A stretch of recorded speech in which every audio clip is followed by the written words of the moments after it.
This show is intended for adult audiences. You know, people with bills, backaches, responsibilities, and a functioning sense of humor. It contains strong language, stronger opinions, and the kind of jokes that might send the emotionally fragile into a full-blown meltdown. If you're easily offended, perpetually outraged, or think words are violence, this is your cue to clutch your pearls, grab a blankie, and sprint to your nearest safe space. Or, you know, just get in the sea. We won't miss you. For everyone else, buckle up and let's have some laughs. Rated D for dickhead. You are coping and seething. You just can't accept what you're seeing. Yes, you're coping and seething. The truth it is scalding, and now you are molding and coping so hard. Coping and seething. Hello, you dirty little boys. Are you interested in my body? I'm gonna come. Nice tits. Yasu. Tit. A real setup of donkers. Packing some Doban Hunkeros, Baghanaga hooks, humongous hungalamga no logangas.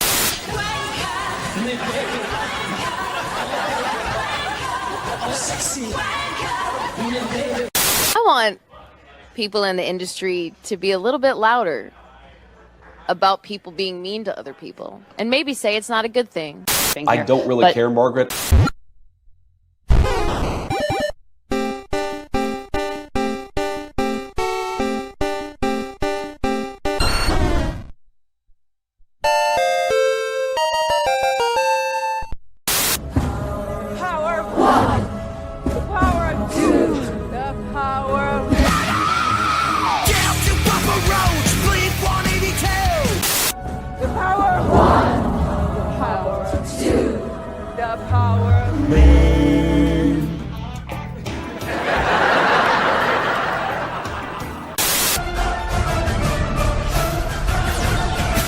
Hello. I'm off. Basically, run. What's going down, babes? Show me the loving. Silence! You are too gay to be the doctor. I'm wonderful, and I'm the most amazing person in the universe. Exterminate!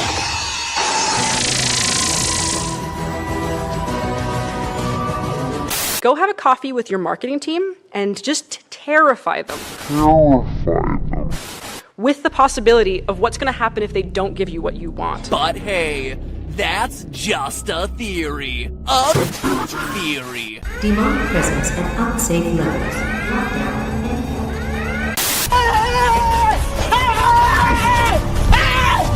Why are you running?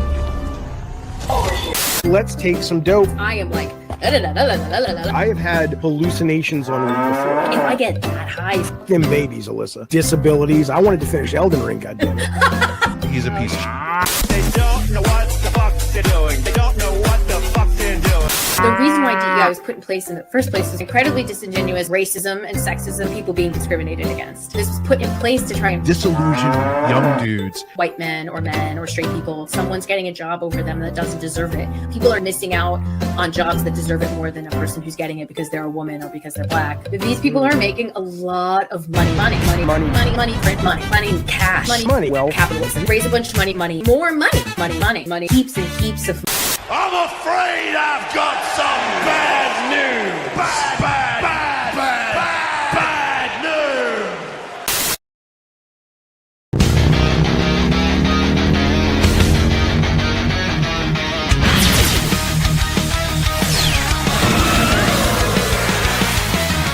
Engines roar through the ash gray skies. The wasteland burns, but hope won't die.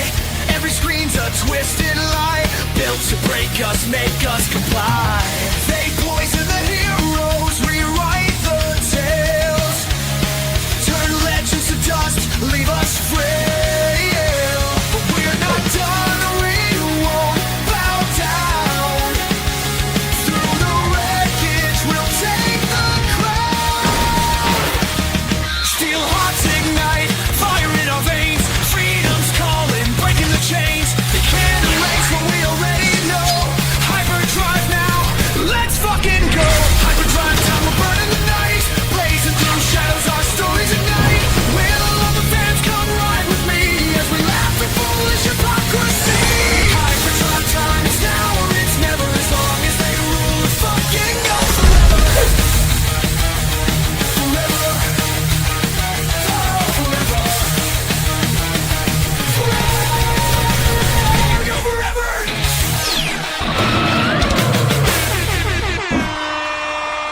Yeah, hello, everybody. Am I too loud or not? Let's test that out. We'll find out. Hello. How is everybody doing? Welcome back once again to Hyperdrive Time. It is me. Yes, it's me. It's WILL straight out of hell. I'm here once again to be your guide as we go ahead and browse the internet so that you don't have to. Of course, it's that time again. Good to be back. Like I said, straight out of hell. It's been a few days. I've been actually a little bit sick, so that's not great. But ladies, gentlemen, and nothing in between, welcome once again to another voyage of discovery, racing through the wastes of the internet to the further reaches of sanity on a never-ending quest to rid the universe of absolute bollocks. And I look tired. That's probably because I have only had a couple of hours sleep. But before we set off, nonetheless, please ensure you keep your brains inside the vehicle at all times with your eyeballs firmly screwed to the screen to ensure that you are engaging in maximum, well, BS, frankly. So we'll see how it goes with that. Who's along? Who's made it to the front lines of the internet and its den of cringe alongside me? Well, Derek Smith was here a little early to pre-like the stream. Guys, if you have not yet, please make sure that you like the stream.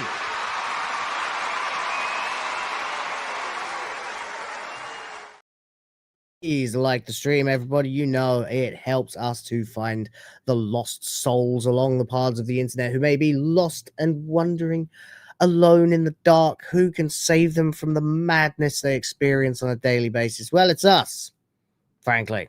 This is the last best hope they have for humanity. So there you go. The few of us will find them and deliver them to, well, common sense. Stephen Brumby's here, says, oi, oi, nice. Actually caught a stream live this time. Hello to you. How is it? Yes, I'm getting sick. Yeah, I have a cold. And I also just woke up, so my voice is in my boots. And sometimes I wish it always was. I think it sounds a lot better. But Rosie6486 is here as well. Says, I'm ready for round 2. And that's what she said. Well, actually, she said, you know. Well, you know what? Doesn't matter what she said to say. But thank you for being here. I appreciate you guys. And, of course, it is lovely to see James up in the chat as well, especially showing concern for my health. Yeah. I just get sick quite often in rainy season now, unfortunately, because I very often end up driving in the rain on a motorbike, and usually within a week I sound like this again. Just byproduct of living dad life where I do. It is what it is, but there you go. Medication at least is fairly cheap, so I can find myself some decongestants and stuff and still do the show most of the time. It's only when I don't have a voice at all that I have to, you know, take a day off or something like that. But here we go. I'm back, sounding a hell of a lot worse than I did 7 or 8 hours ago when we did WTF Live with John and Rhoda. That was a good fun show. So I hope you're ready for some more laughs and a little bit more just dealing with the insanity that we find on the internet. There's a lot of cope going on in Hollywood at the moment, and a lot of cope going on in the games industry, more than a little suspicious behavior from a few studios. And of course, the indies continue to show everybody how it's done, because that's basically all video games should have been ever, really, is a bunch of indie guys making stuff to entertain you and selling it to try and go grassroots and just make a living, which actually is not that far from what a YouTuber does. So there's that as well.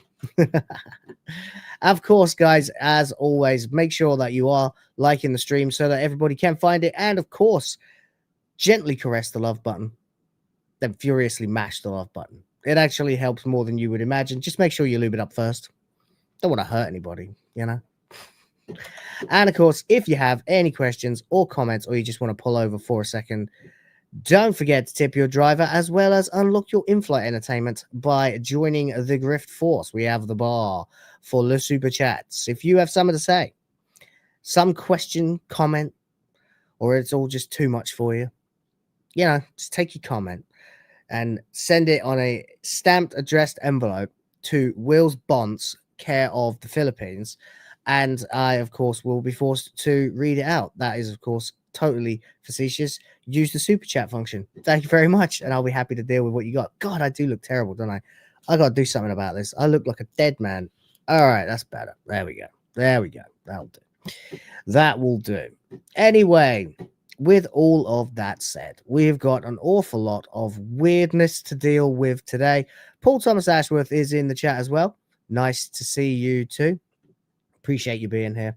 And yeah, as YouTube continues to try to make my channel disappear, also make sure that you don't have restricted mode turned on YouTube.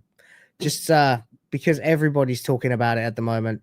It's real simple. You just literally click on your name, scroll down to near the bottom and see if restricted mode is on. It literally takes off like 80% of people's videos and guarantees that you'll never know when your favorite YouTuber or just someone like me is uploading. So double check that stuff as well, because yeah, literally everybody and their mums is making videos about restricted mode at this point.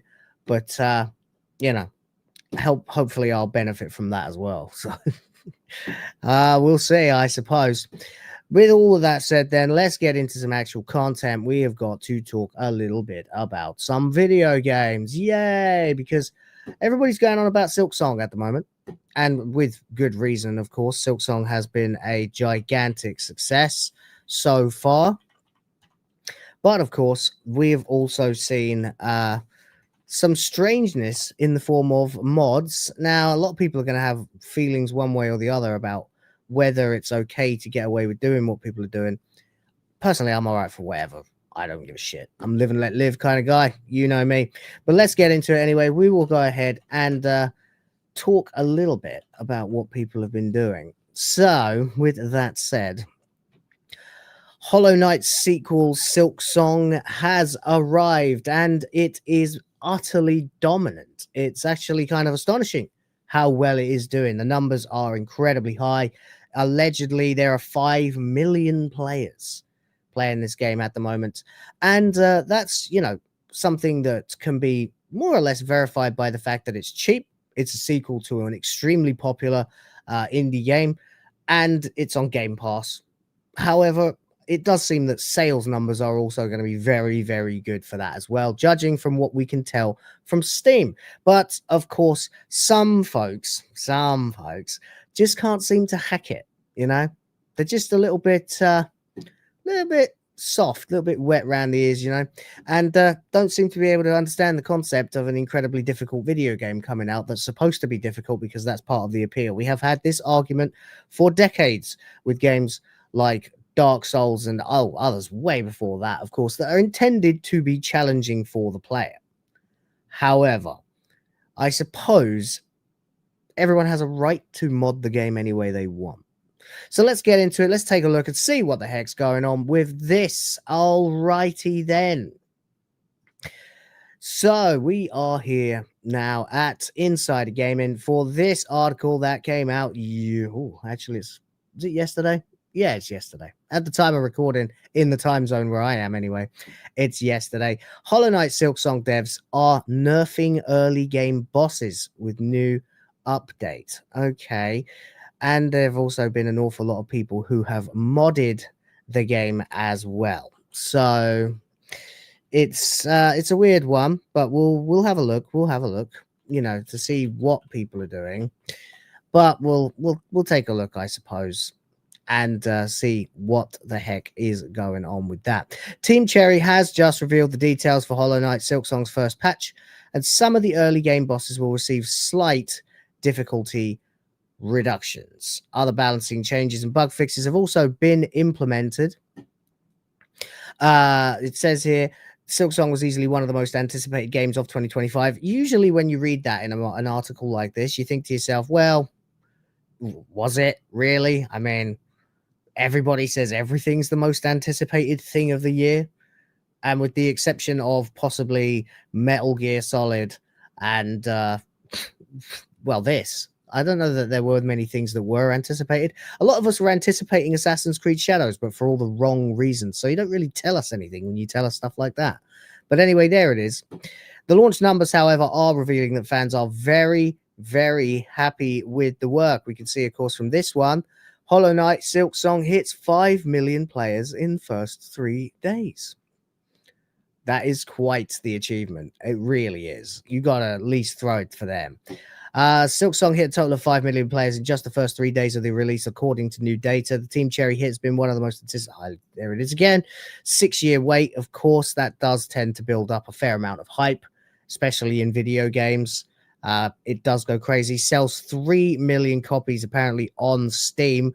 We had a look at the numbers on WTF Live, and you can see here that there are almost 600,000 people were playing Silksong at its peak. This is all time, of course, concurrent players, so simultaneous accounts that are logged in playing the game on Steam all at the same time. 24-hour peak is 443,000, almost 300,000 people are playing it right now, and I'm on the other side of the planet recording this first thing in the morning, so a lot of people are going to be asleep. It's also doing really well in China, of course, so a lot of them are not around. Number 1 in wish lists, number 3 in sellers, number 3 in daily active users. We could see at one point that there were hundreds of thousands of people who were watching people streaming it on Twitch. And the owner estimations are coming up between 2.7 and about 4 million owners. So we're assuming about 3 right in the middle there, really. So that's great. Good for them. Well deserved. I mean, people absolutely loved the original. They'll be more than happy to go ahead and dig into this one. But yeah, as detailed by, I don't know how to pronounce this, Alinea, I don't freaking know, Insight. Silksong hit the 5 million player mark in just 3 days after the release on September 4th, including 1 million players through Game Pass. So 4 million people have bought it, allegedly, across multiple consoles, which would add up. It does give a significant rub to the number of people buying it on Steam, though, but then when you consider that it's a $20 game, that's a lot of money.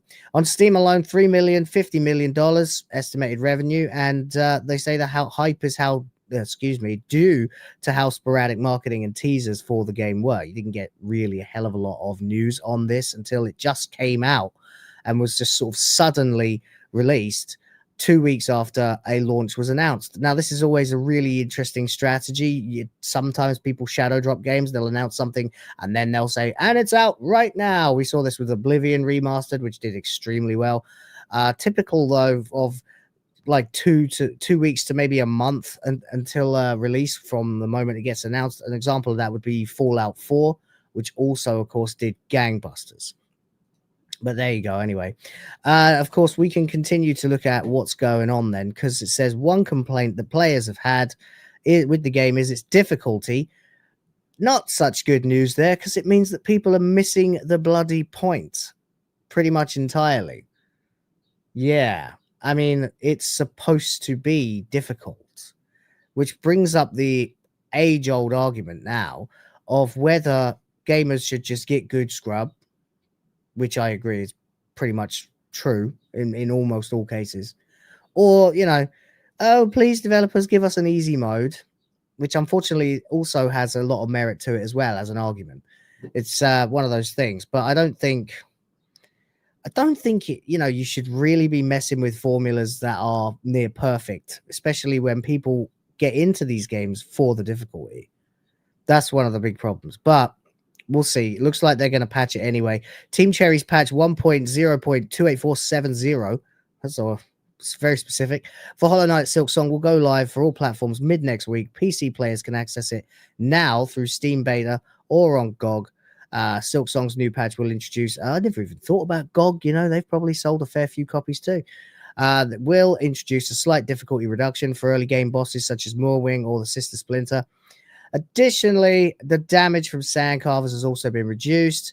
Other balancing changes include the removal of float override, a slight increase to the P-Pod collider scale, a slight reduction in mid-game bellway and bell bench prices, and a slight increase in rosary rewards from relics and psalm cylinders, and an increase in rosary rewards for courier deliveries. All right, so they're just tweaking it, really. They're not massively changing anything in particular. They're fixing bugs galore as well. And, well, fair enough. this seems to have happened, of course, in response to the fact that people were already making mods to effectively nerf the difficulty for themselves, which, you know, it's a little annoying. Because it turns out here, this one from a couple of days ago already has countless mods making the game easier. Fair to say it's not an easy game. Its bosses can leave you stuck in a perpetual loop of attempts and failure, and even normal mobs can regularly take you down if you're not careful. Again, that's the point. That's the point of the game, you know. But people were modding it, of course.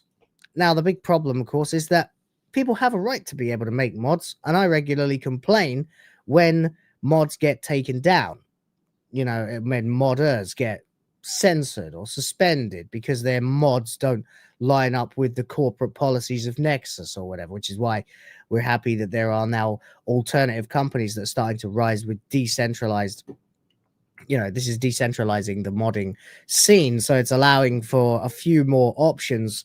Of course, then you've got to watch out for the situation that took place over the summer months with Collective Shot and all their messing around with games that allow modding to put adult content into them. Of course, at the end of the day, that really should be the duty of parents to keep away from their children and is not the province of government or the devs themselves. If they decide that the game does need a few tweaks to make it less really difficult, though, I suppose that's up to them. And in the meantime, if people want to go ahead and actually mod a game because they find it too difficult, you might say that's taking the difficulty, the fun out of it, and I would be inclined to agree with you. But at the same time, I think they have the right to it. It's unfortunate, but somebody did say here, people are allowed to want to enjoy something. For them, they couldn't enjoy a game if it's too difficult, and frustration kills the fun. Don't really think that, it's so difficult. I guess if you want to change the game for yourself, that's your prerogative.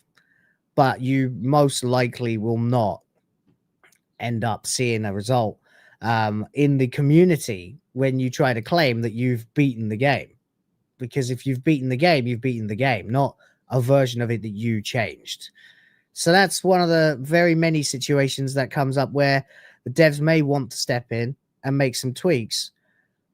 I don't know. There is no correct answer to this, and to be absolutely honest with everybody, it's the sort of situation where your mileage and mine will vary. At the end of the day, there is a definitive experience that is intended for you to engage with and have fun with in this game.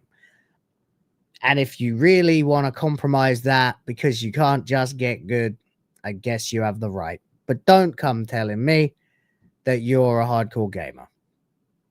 Enough said. Tough one, isn't it? Tough one. Excuse me a sec. Yes, in response to James Opp earlier asking me, I am definitely getting more sick at this point. I thought I would be on the mend by now, but no, it's getting worse. It's getting worse. Anyway, we have a few extra people who have jumped in. Catzilla is here. uafomega, hello to you. John, PWG, welcome, buddy. Welcome. Nice to see you here. And Paul Thomas Ashworth has gifted a membership. Thank you very much. Going green for Princesses of the Fans. That's my daughters. And thank you very much for that.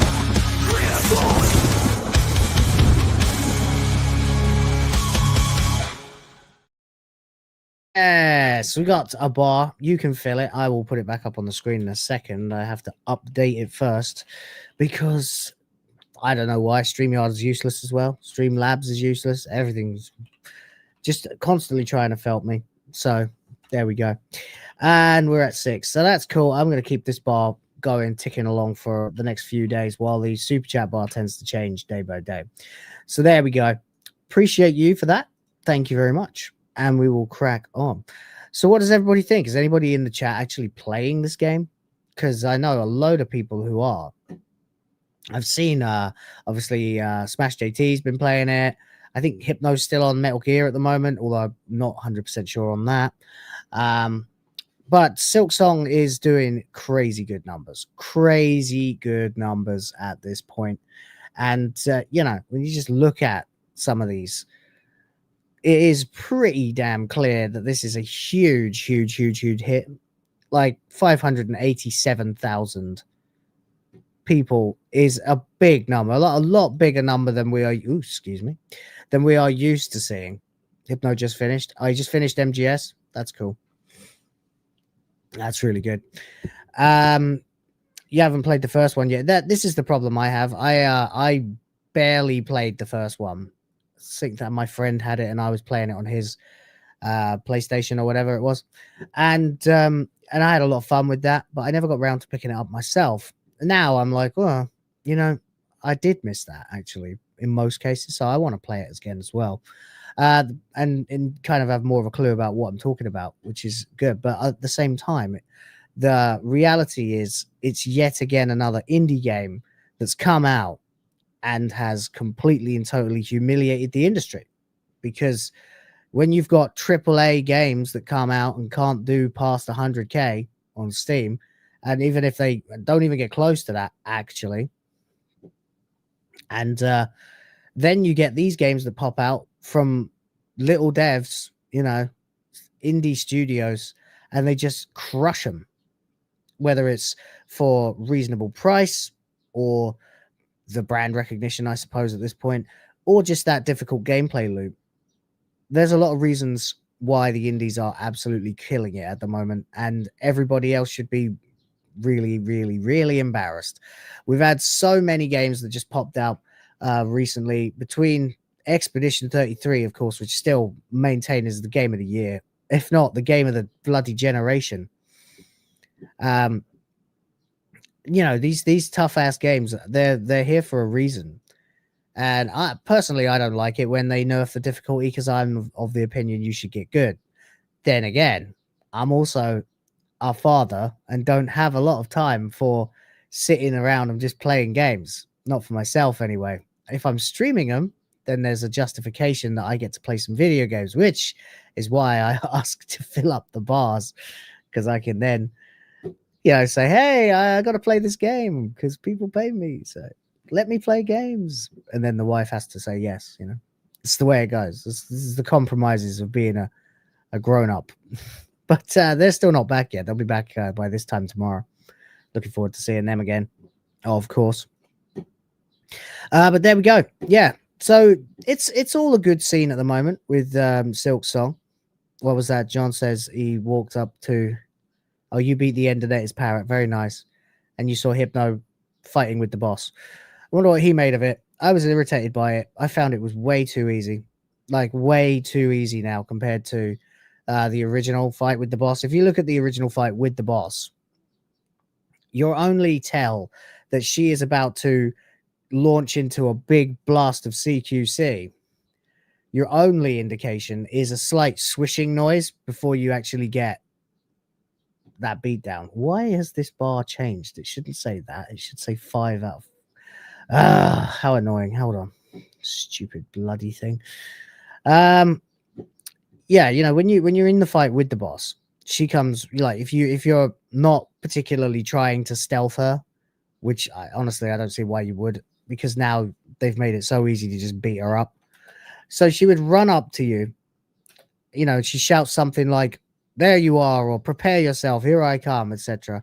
Then she the animation begins where she starts to attack, and you hear like this whoosh noise. That's your cue. You got to press the CQC button right there and then to combat her, and you've got about half a second to do it. And if you don't, she's going to put you on your ass and shoot you a bunch of times. In the new version, and this is one of the only things that they annoyed me with in it, she runs up to you and a miniature cutscene begins of her like attacking you, and then after her initial punch, she goes to punch you again, and it goes slow, giving you a second and a half or something to push that button. And when you've only got to push one button, it really ain't that difficult. You know what I mean? So very, very annoyed with that. But I'll see how that changes on different difficulties. You know, when I've finished my collection run, I'll play it again, and I'll play it on hard, maybe even stream the really difficult extreme mode and see if we can get through that. So yeah, we'll see. But for me, that was really annoying. So I wonder what Hypno made of it. would be interested to see. Anyway, Rosie says, haven't played a Souls game yet. Hardest platinum I've gotten is the original Mirror's Edge. Hardest platinum I've got, probably Final Fantasy X. Not, I mean, well, it is it's very difficult because you've got to beat the super bosses. But then again, the real nightmare of the Final Fantasy X platinum trophy is in the time you're going to have to spend grinding, because you've got to get all of the characters, and there are what, 8 characters, and you've got 7. I actually can't remember, but you've got to get them all around the sphere grid, and there are hundreds of nodes on the sphere grid, and there about half of them are empty.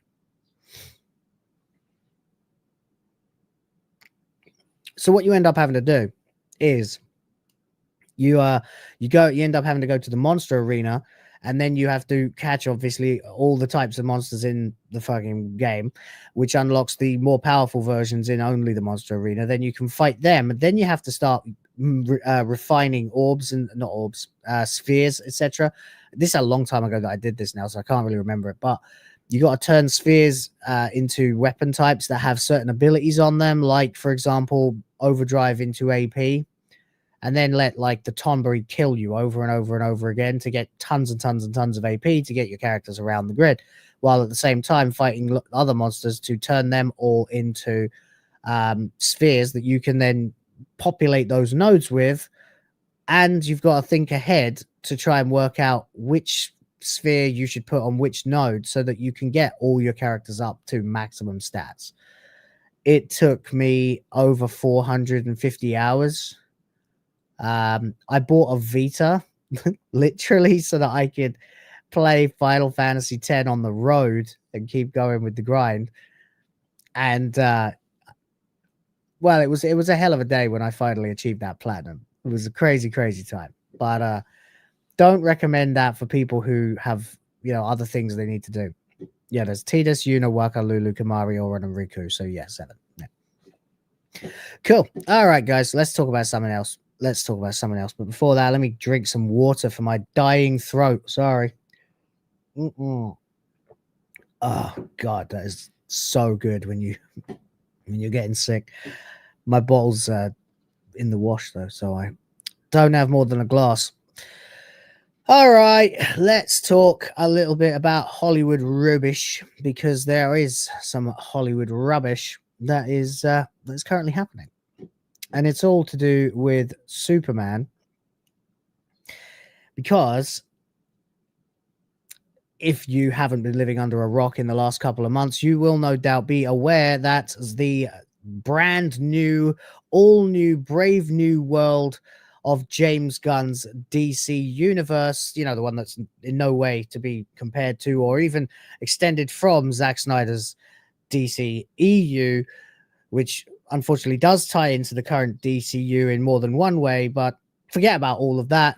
Superman finally came out. And after a couple of years of speculation and a lot of James Gunn, ducking and diving interviews and not really telling anybody anything, and then releasing very confusing trailers, the movie came out. And, well, when I first saw it, I thought it was all right, sort of like a 6 out of 10-ish, I suppose. And then I thought about it for a few more days, and a couple of those points dropped off, unfortunately, because in reality, having like intergalactic universe breaking portals in your first outing for a new superhero universe seems a little bit out of control.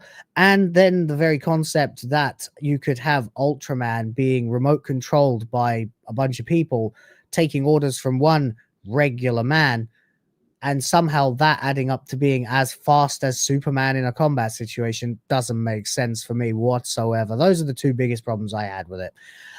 However, a lot of the chatter around it has been about whether or not it is going to outperform Zack Snyder, and thus, of course, make all of this drama that's been going on with DC and Warner Brothers for the last few years actually worth it.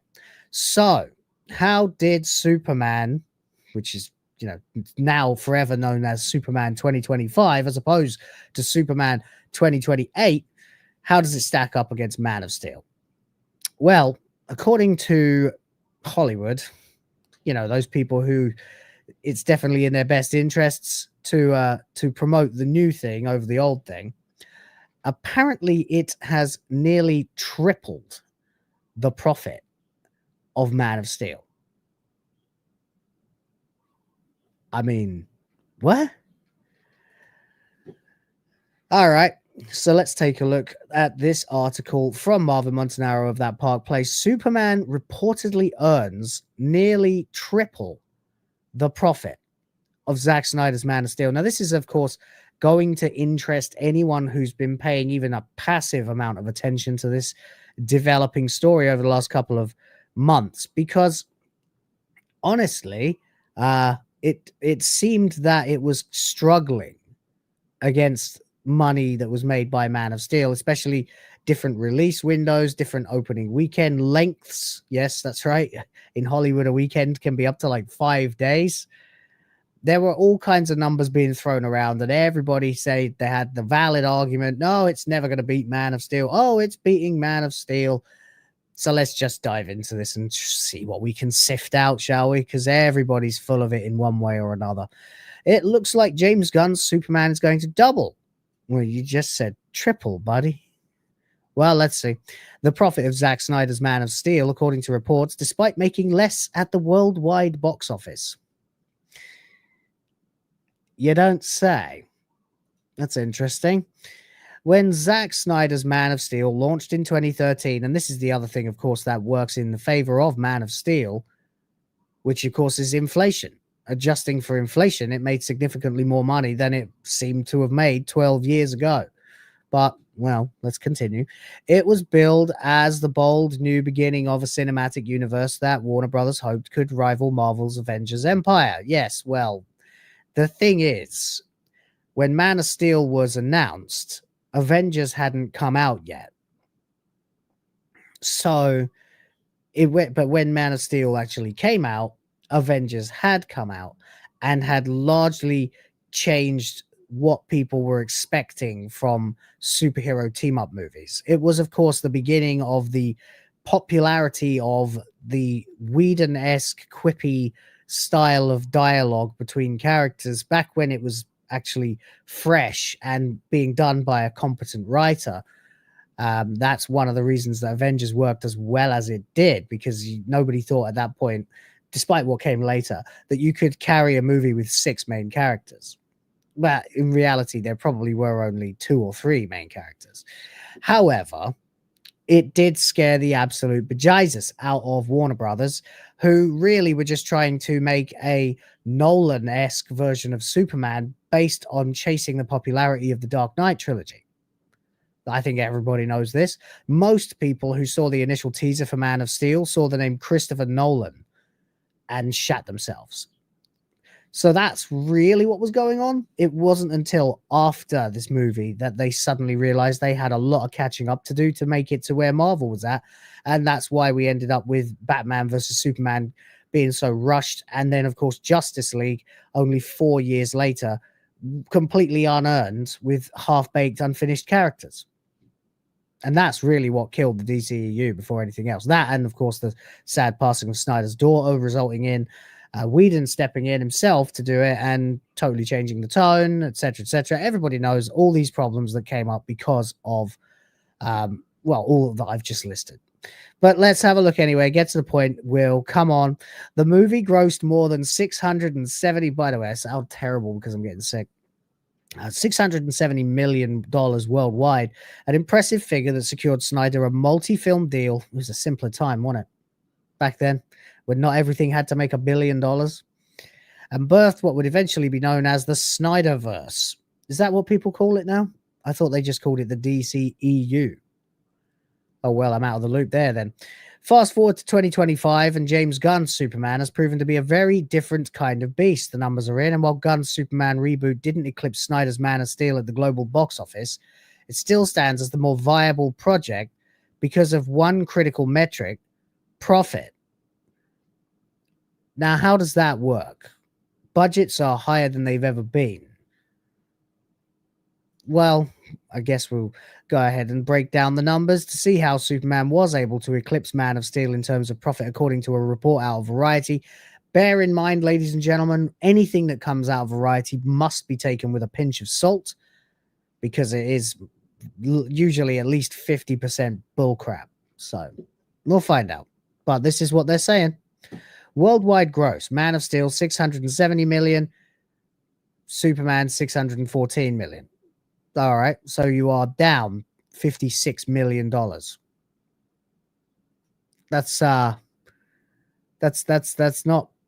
profit. Oh, well, profitability though: Man of Steel 42.7 million, Superman 125 million. Okay, they must have spent an awful lot on marketing for Man of Steel then. So despite bringing in less overall revenue, Gunn's Superman delivered nearly triple the profit of Man of Steel. This comes from a Variety report highlighting that Gunn's film not only managed costs better, but also performed stronger domestically. That's true. Where studios retain a higher percentage of ticket sales. Oh, God, they're going right into the numbers, aren't they? Right in there. Yes, of course. We all know that in America, you are going to make more money per ticket sold than you're going to make in other countries because of the distribution costs and the international deals that need to be done, etc., etc., etc. But there's also things to consider, like what the actual budgets of each movie were, as well as what the actual marketing budget is, because that tends to double, at least, being very conservatively, whatever the reported budget is, because the budget's almost always more than that anyway. But let's have a look anyway. The secret here is efficiency. Snyder's film carried a production cost estimated at $258 million, with tens of millions more in residuals and participations. Played heavily overseas, including China and Russia, where Hollywood sees far, far less. Yeah, it's only like 20% or something that they get from China. Gunn's Superman, by contrast, leaned on North American audiences, which it should. Let's be honest, Superman is supposed to be the face of America, you know, which is really difficult to pull off in a time when half of your country hates your country. Excuse me, there's that sick I was talking about. The film launched with a $122 million domestic opening, outpacing Man of Steel's $116.6 million debut. Okay, that's the thing. And ultimately became the highest grossing solo Superman movie ever in the United States. While the worldwide tally came in lower, Warner Brothers saw far healthier margins. Okay. That's again extremely anal to go into. Like, you've really got to pay attention to the tiny little details of, and this of course is information that will almost never be made really available to the public, so we'll never actually know. They can effectively say anything they want and back it up. Well, our sources are telling us that they trimmed an awful lot of fat by focusing more on domestic audiences rather than international audiences. I mean, where I live in Asia, I went to see the movie and they had a guy outside dressed as Superman greeting kids. It was ridiculous, of course, because the guy was a Filipino who looks nothing like Superman. But it was kind of funny anyway. So yeah, if that's your cup of tea, a little brown Asian looking dude in a Superman costume, fair enough. But anyway, Snyder fans won't like this, of course. The Snyder bros, as they are known, have long argued that Man of Steel laid the groundwork for DC's most ambitious cinematic vision, but when executives crunch the numbers, the reality apparently is unavoidable. Superman is just more profitable. The Snyderverse ultimately failed, which is why we got to Gunn's DCU in the first place. So the bigger picture then, profit margin makes Gunn's Superman not just a win, but a strategic win over Man of Steel. Warner Brothers Discovery has been under enormous pressure to stabilize the DC brand after years of uneven results by proving that the world's most iconic superhero can be reintroduced profitably, even without hitting the $100 billion heights. Guns carved out a foundation that could sustain future installments. Well, we'll see. We'll see. It's too early to tell because, of course, the movie did the movie did have a lot of what we call hypnosis centering around it, floating in orbit around it. And when the hypnosis died down, what was actually left was a mediocre movie with an awful lot of really, really out there, zany, some would say disrespectful ideas to the source material. And, well, time will tell how these things tend to age. One thing's for sure, if he ever does a Batman movie, and not The Batman 2 with Robert Pattinson, apparently that's not part of this universe. Well, what the hell are we going to get there? Is it going to be like Batman and Robin again, trying to be all wacky and zany and whatever? Because that doesn't fit at all. And then you have the other problem of, okay, if Batman's dark and gritty and Superman's zany and wacky, then what happens when they meet? How are you going to do this? It's a strange one. It's a strange one indeed. Let me know what you think, I suppose. Because I'm completely lost. There we go, guys. Thank you very much for being here. Damn, son, we have not made a dent in that bar today. What's going on? Everybody hates Will. Oh, well, there we go. That is weird, though. What's that? Ninja Warrior Japan for a few years had a guy sign up as Clark Kent. When they called him up, he took off the glasses and business suit. Unfortunately, he lost in round 1. I mean, that's just some national trolling, international trolling right there, huh? Interesting. Well, there you go. Anyway, let me get some more water because I am dying here. All in the name of the grift, baby. All in the name of the grift. All right. Let's press on. What do you think is stupid? Them doing that in Japan? Yeah, maybe. I'm just confused about all of this because I feel like if you're going to have a new universe, and this is just the big problem that I have, as much as I initially enjoyed the Superman movie, once the mirror is shattered, you cannot glue it back together. And now that I've seen it through the eyes of skepticism and sort of questioned for myself, did Lex Luthor really need to have pocket universes? The whole Batman Superman thing there, yeah. Did Lex Luthor really need to have pocket universes, though? Like, really? Because I feel like you could have just given him like a fortress or something. And some experimental teleportation technology or something. Somewhere on Earth that's, you know, off the grid. Maybe it's underwater or in space. I mean, both of these things are already pretty far-fetched, but they're not as insane as pocket universes. It's a weird one.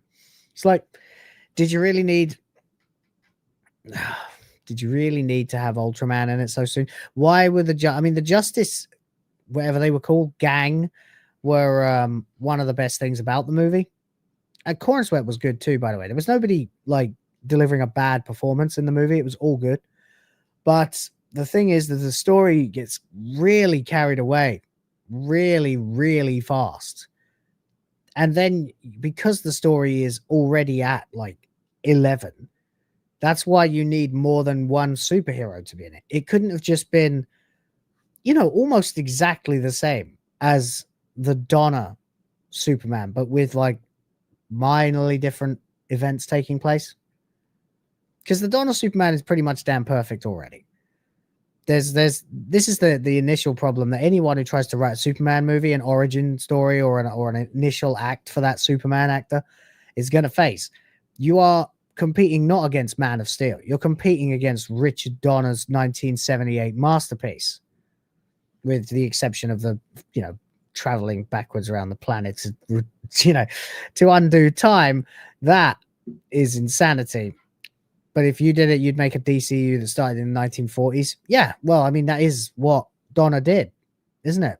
I mean, his I mean, when is the original Superman meant to be set?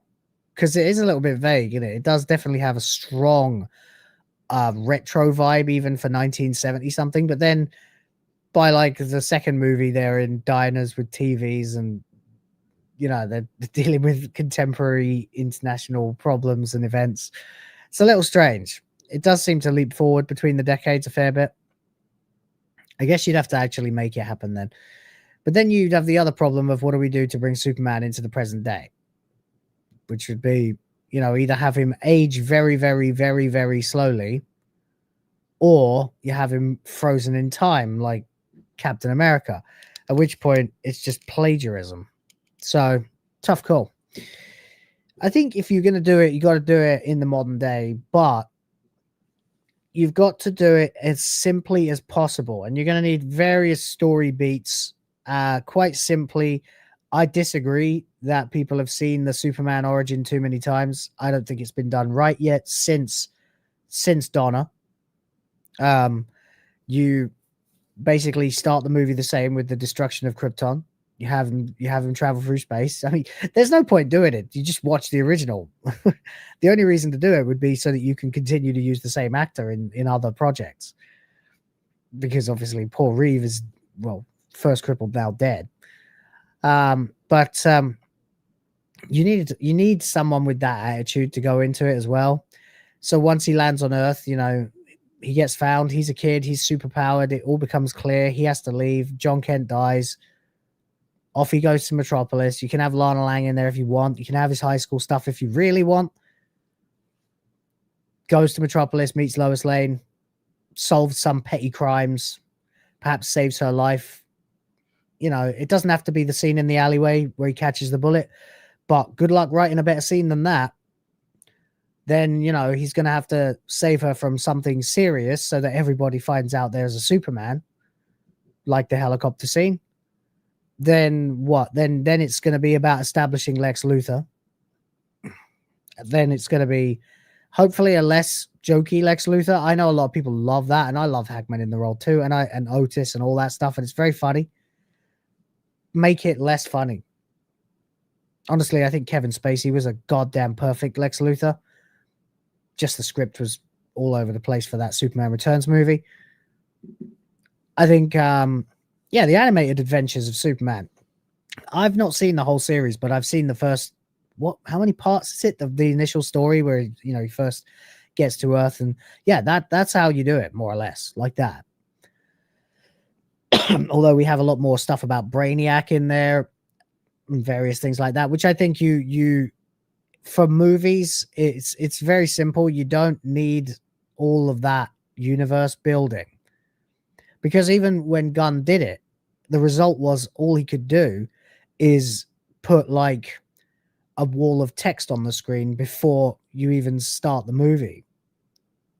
So that a lot of the universe building was done before the movie even starts. I don't know. There's a lot of things I wouldn't do that way about this movie, but hey, whatever. That's me. Anyway, moving on. Then after you've got the initial setting up of Lex Luthor, you have his crazy plan, whatever it happens to be. Hell, you could even go back to the whole real estate land is the most profitable. You could milk from that again. Although I actually didn't mind the idea of him getting involved in international politics and trying to create a country for himself through war. You could do that. The point is, though, it all has to be something that can be resolved by Superman, who in the process gets exposed to kryptonite, establishing his weakness. In much the same way that they did in Iron Man with the arc reactor, and then Obadiah Stane finds out about it, sneaks in, steals it, and leaves him for dead. You can do it like that. Ultimately, you end up with... I don't know why everyone's so against Lex Luthor having like a mech suit or whatever. I mean, he has a mech suit in tons of things. Or just some sort of robot soldier thing that Superman has to fight. You can have a nuclear attack in there somewhere as well if you want that he's got to stop. Anything like that. Anything doomsday scenario, and I don't mean the character, that Superman has to stop to save the world, or at least save America. Establish himself as the man and then bugger off and smile to the camera and off to the, you know, that's it. That's it. Just make a movie like that again. The not so secret undertone of what I'm saying here is it needs to be simple. It needs to be a simplified thing, like earthbound problems that can only be fixed by one superpowered strong will. Pardon the pun. And yes, Lex Luthor is a genius with a massive company that he's supposed to be running. So he should be able to produce robots. You could do something like that. It would be pretty good. But there we go anyway. So there's the many problems of trying to make a Superman movie when one already exists that will always be better than what you can come up with. You basically just have to remake it. That is a problem.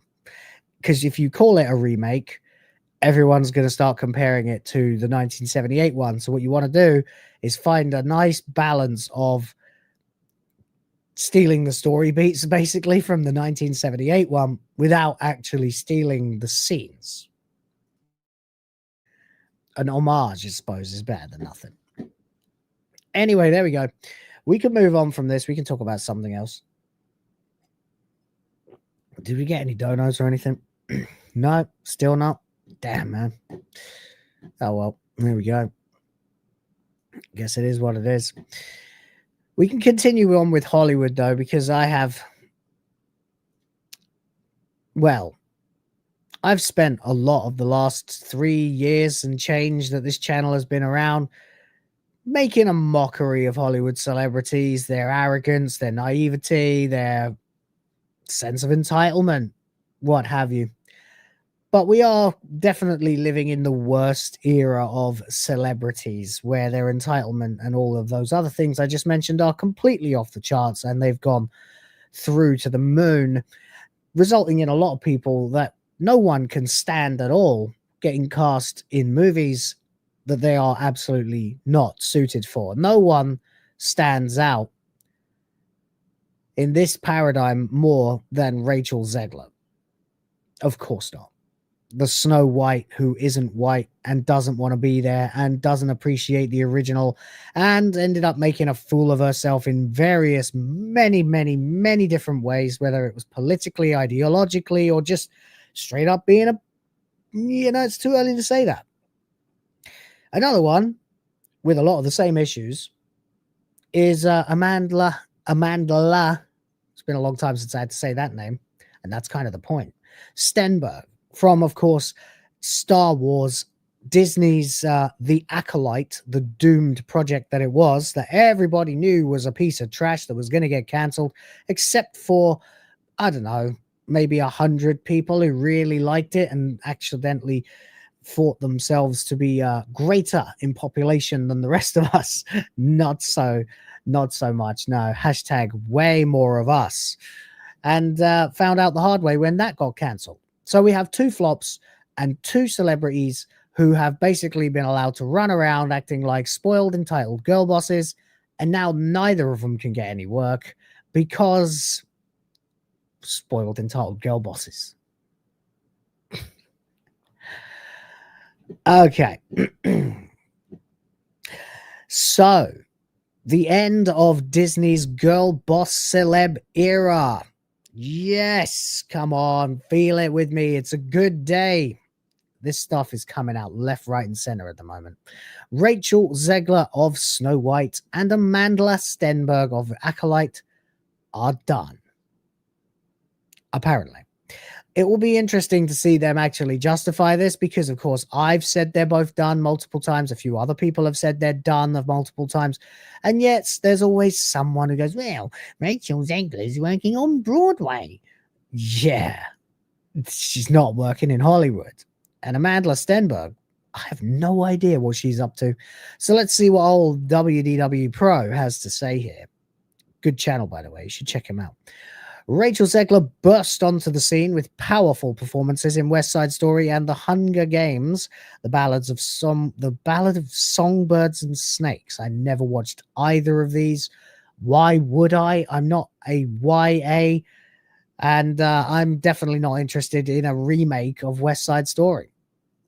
discovered by Steven Spielberg. Oh God, I bet he regrets that now. She was a force to be reckoned with, even if both her first films flopped terribly at the box office. But more than just being an abrasive young star with a talented vocal ability, Zegler also took on the role of shaming audiences. Perfect. Always a good idea. Excuse me. When announced as the leading lady in Snow White, she proudly declared that she would not be bleaching her skin. Kind of think you probably should have. That the original movie was dated. By the way, that's not me saying that bleaching her skin is the only way. I'm just saying that perhaps if she had done that, maybe there would have been less jokes. Perhaps, though, if they just cast someone who looks like Snow White, there would have been less jokes. But whatever, the real blows came when she said that the original movie was dated and that she would not need a prince to save her in the upcoming film. Yeah, she called him a stalker too. And of course, she gave the illustrious quote that Snow White came out in 1937 and very evidently so, in that cringe way that Gen Z likes to talk. But, it only got worse because Disney's Snow White remake released March 2025 to horrific reception. Oh, really? Weird, cringe.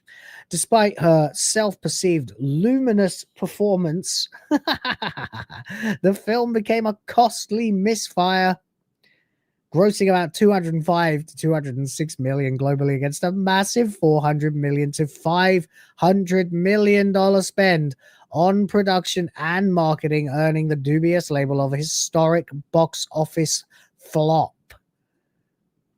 Beautiful. Look, I saw this coming a mile away. You, if you watch this channel, saw this coming a mile away. I told you the budget was not 300 million. I told you a year of rewrites and reshoots and recasting, and that turned into 2 years, as well as all the BS about the damn dwarves, was gonna result in a colossal catastrophic flop. Excuse me. And I was right. Because, I usually am. Anyway, let's continue. There she is, of course, talking to Mr. Guy who's had his vocal cords through a blender. He's the gayest Star Wars ever.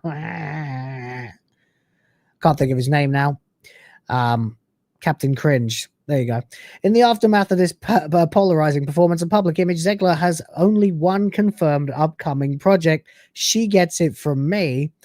That's not me talking. That's the title of the film, apparently. A modest drama co-starring Marissa Tomei. Directed by Julia von Hines. Well, stop the presses. Yeah, that's definitely not going to reignite her career, especially when everything else that she's ever been in was a flop. And I mean everything else. She had a run as Evita in Evita in London, and it's over now, and she won't be back, especially because they made the idiotic mistake of having her leave the stage to go and sing to the people outside the theater in the climax of that production. Not a great plan. But there you go. There's not only Zegler to talk about. We also have to talk about the diss track queen of Star Wars. There she is herself. Now, you know what? If that's her real hair, that is damned impressive. I don't know who told black women that they couldn't look like black women anymore. With all that shit that we've seen with Beyonce, where she's got white skin and white hair now, and it's obviously a wig or a weave or something. What's wrong with having a giant ass fro like that? To go with the giant ass, slightly lower down.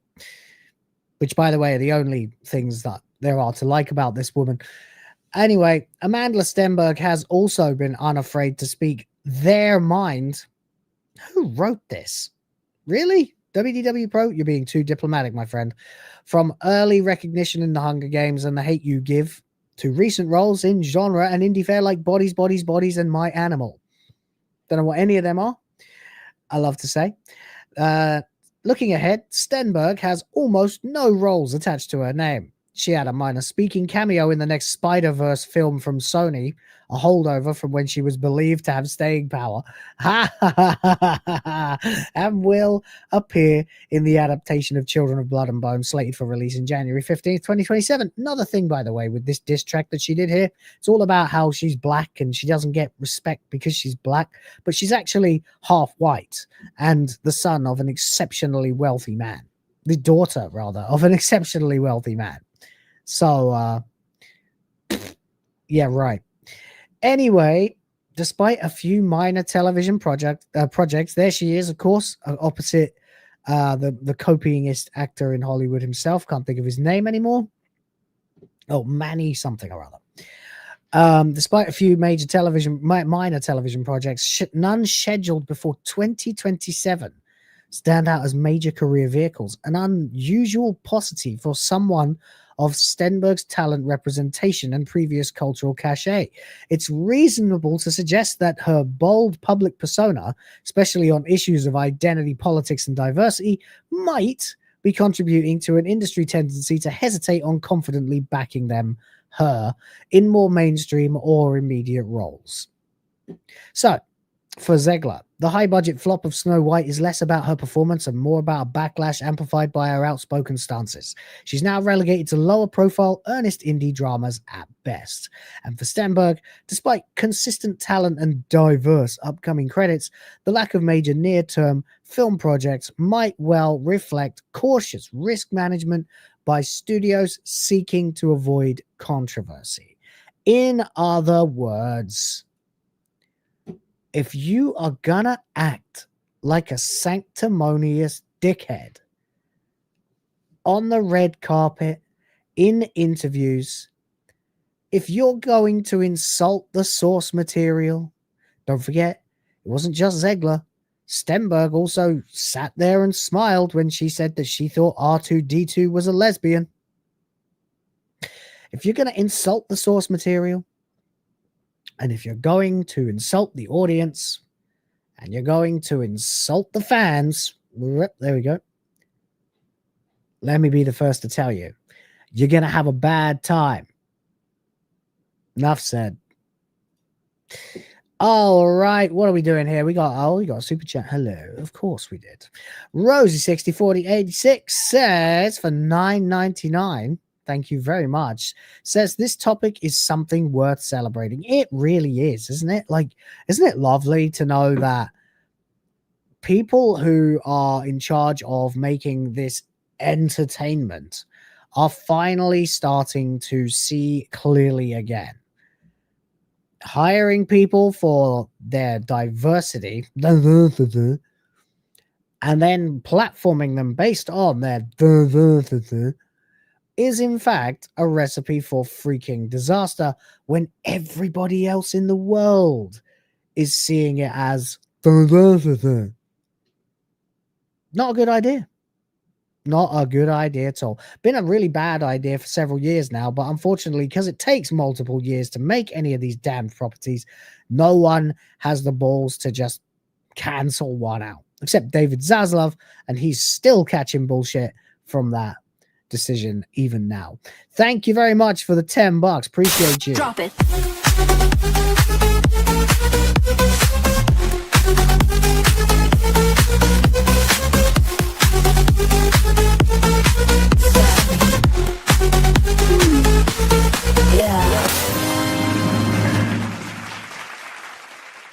Thanks for the window. Appreciate you.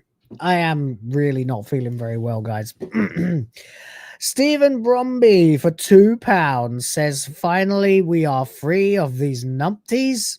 I hope so, buddy. I really do. Look, I can't stand these people. They make me sick. They really do. Drive me up the wall. And I've had to listen to these wankers for a couple of years now, and I just love seeing people get their just desserts. Act like a twat. Get treated like a twat. Play stupid games, win stupid prizes.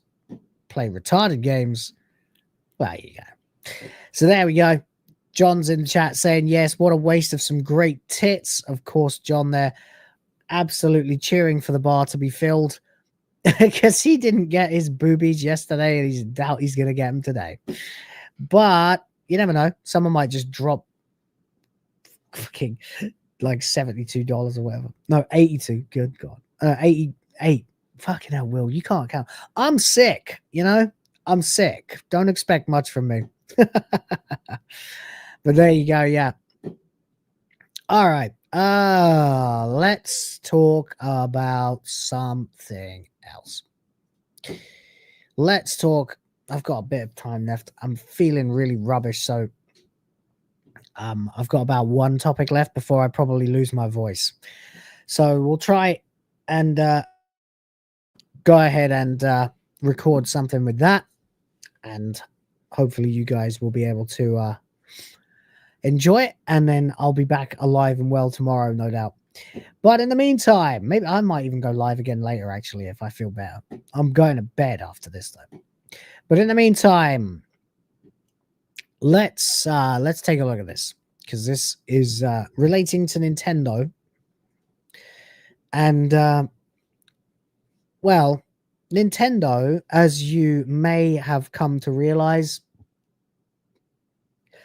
Nintendo, as you may have come to realize, is no longer the company that you remember them being from your childhood. It's unfortunate, but it is true. All things must come to pass, and eventually Nintendo was going to turn into a corporate sucker, because they certainly don't seem to give a damn anymore about audience goodwill. They've released the Switch 2, and they've, made a reasonable upgrade from the Switch 1, an incredibly unjustifiable price point.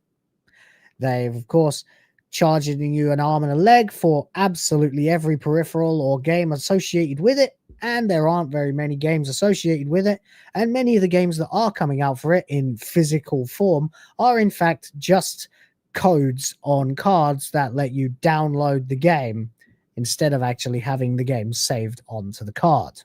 So this is all pretty terrible. All seems to have come about when they brought Doug Bowser in, I know, great name, to run Nintendo of America. And, well, they might as well have actually allowed King Koopa to run Nintendo of America, because for all the good that Bowser's done, the reputation of Nintendo among about 80% of their audience is currently in the toilet. Maybe it's not as much as 80. There are still a lot of people out there who will just blindly buy Nintendo. It's unfortunate, but they have become the bad guys. We've seen just recently that they sued a modder who modded the Switch and managed to extract a $2 million settlement from him. They don't need the money at all. He probably does. Nonetheless, they have sued him and taken his money.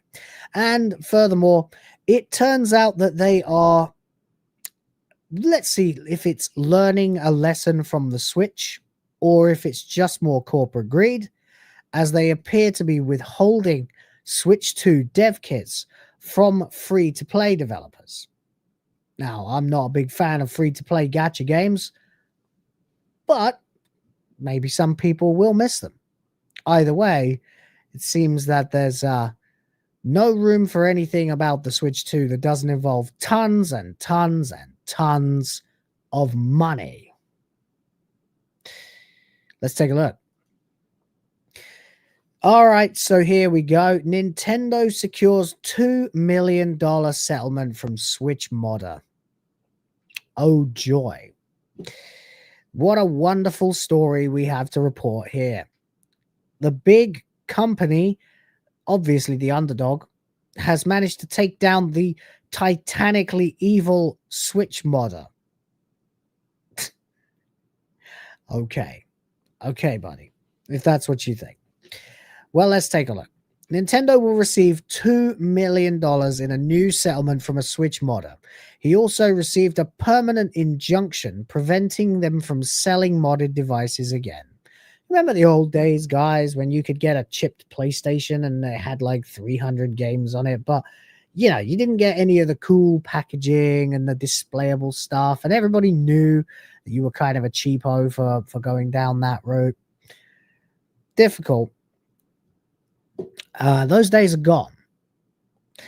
Nintendo filed a lawsuit against Ryan Daly, the owner of MODDED hardware, in July 2024, claiming that he was selling different types of hardware that allowed players to install pirated games in their Switch. Oh, no. You know, if someone wants to turn a device that they've bought into a different device, they have that right. As customers, they absolutely should have that right. But Nintendo doesn't want to believe that anymore. Now Nintendo subscribes to the Apple philosophy that you don't really own anything you buy from them. So there's that. Nintendo had asked Daly to stop selling modded hardware or he would be sued, and Daly refused to do so. Now that case has finally been settled. I mean, he shouldn't have had to stop. You see, that's the problem. Nintendo Switch modder to pay $2 million in settlement. According to a report by VGC, the 2024 case has been finally settled, with Switch modder Daly having to pay $2 million in settlement. The settlement also imposes a permanent injunction on him, which will prevent him from selling devices that can mod consoles, modded consoles, or providing any documentation or information on how to install mods. I mean, it's just pointless at this point. It's really time just to boycott Nintendo. Even if you don't play modded consoles, I've never played a modded console for any longer than about 20 minutes around a mate's house. I'm not interested in modding consoles. You know, I'm not. I'm just not. I want the games. I want to play them. I want to have fun. I want to go on with that. That's it. But do I think anyone should have the right to that? Absolutely, everyone should have the right to that. If you want to, you should have the right to buy a Switch 2 and beat it to death with a chainsaw. With a sledgehammer is what I mean. Sorry. I'm sick. The lawsuit also claims that Daly not only helped his customers with modded Switch consoles and installed mods, but also provided them with pirated games. You know, it's really quite funny. I'm going to assume that this guy is in either of any westernized country, because if he was here, where I am, there'd be no possible way to police this. There are hack versions of everything in the Philippines. Everything. And most of them are available on major public shop fronts. I mean, you decide whether that's better or worse. Anyway, the lawsuit stated that Daly pre-installs on the console a portfolio of ready-to-play pirated games, including some of Nintendo's most popular titles, such as Super Mario, Legend of Zelda, and Metroid games. Oh no. You know, if Nintendo would just make these bastards available at an affordable price in a way that won't disappear in 5 years, I think a lot of people would just buy them from Nintendo. But as usual, the Big N is not remotely interested in actually providing any quality of service to a customer. Not when they can continue to nickel and dime you for the same damn things they've been nickel and diming you for decades at this point. Anyway, that's not the be-all and end-all of them messing with gamers for money. Turns out they are also holding Switch 2 dev kits back from free-to-play developers. So they are not allowing, I suppose, free-to-play developers to get Switch 2 dev kits. This, of course, is according to the CEO of Strikers, Eugene Nashilov. Don't know. During a briefing with the media attended by Football Gaming Zone on Monday, Nashilov was asked about the studio's free-to-play soccer title UFL coming to the Nintendo Switch 2. That question was met with an answer that seemed to place blame on Nintendo for it not being further along. Okay. Says here, Switch 2 version is not yet in development, but it will be. As of right now, Nintendo is not very much actively giving development kits to free-to-play developers. That's a global trend, and we're part of that. Once we have our hands on the new device and we start working with it, then most likely, yes. Yeah, but it does smack of greed. Like, Nintendo wants to model themselves on Apple, and admittedly, that is kind of hard to do when your console is filled with shovelware. Now, of course, we know that from the Wii days. But we also, if you go to the Switch store on your Switch 1 right now and go search for the cheapest available games, you will find thousands of gacha pieces of crap. But now, let me put it this way. No one likes these, okay? No one really wants to play these kinds of games. They're boring. They're repetitive. They're riddled with ads. They're never like they're advertised. They're terrible, right? The only reason I've ever touched any of these in the last year or two was because of the times that I've been spent sitting in a hospital waiting for something to happen, and there's nothing better to do. But even then, I'd rather play Microsoft Solitaire if I have a choice. Earlier this year, though, Nationalov said the studio had placed an order for dev kits, but they're not getting them. So maybe on the plus side, Nintendo only wants premium games on the Switch too. On the downside, they're eliminating a lot of people's ability to play games that they might want to play on the Switch. And again, they're guaranteeing that you can only play games that you have paid for.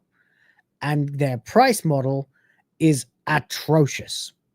$70, $80, $90, $100 games. Some of them minor updates of games from just the last few years. Hell, Tears of the Kingdom is on Switch 2 with a slight improvement of how it runs. A slight improvement. $20 more. It's outrageous. But there you go. Earlier this year, Nationalov said the studio placed blah, blah, blah, but as of now, the kits still haven't been sent out. It's not just strikers and free-to-play studios without them either. The word is going around at Gamescom was that many studios, including some major ones, still didn't have them, and Nintendo was pushing releasing on the original Switch with backward compatibility on the new system. UFL is currently available for PS5 and Xbox Series X, and set to release on PC sometime in November and December 2025. Now, I don't give a crap about this game, okay? I mean, it looks relatively decent. I know a few people here in the Philippines, foreigners mostly like me, who would probably play this. Maybe I'll tell them about it. But, you know, it's not that everything has to be a premium game. Some people want the trash, you know? They just can't afford loads and loads and loads and loads of different, like, premium games, and they want to play something, and they bother to buy this device, and there's no freaking games on it. So I can completely understand why they'd feel that way. But as for me, I just see Nintendo nickel and diming people again.